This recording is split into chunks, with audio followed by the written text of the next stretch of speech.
Okey geng, hari ni kita nak review kereta nombor cantik Toyota Alphard tahun 2013, register kat Malaysia 2015, model SC facelift. Okey, untuk aksesori dalaman dia ada memory seat, push start button dan button-button lain. Multifunction steering pun ada. Dia punya mileage pun tak tinggi sangat, dalam 105,000 sahaja. Okey, original display player. Okey, untuk model ni dia ada sunroof dengan moonroof. Okey, kalau korang tengok seat punya kualiti pun masih cantik lagi. Dia ada electric seat. Untuk aksesori belakang dia ada moonroof.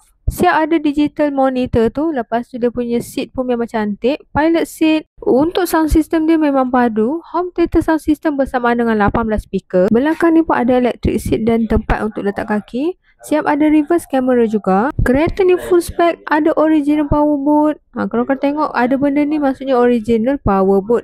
Okey, dia punya belakang pun memang luas. Korang boleh naikkan kerusi dia macam ni ataupun korang turunkan macam biasa. Dari segi keluasan pun memang cun. So kalau korang berminat, korang boleh contact kita. Nak nampak cantik, nak nampak baru, boleh carikan line. Bye bye.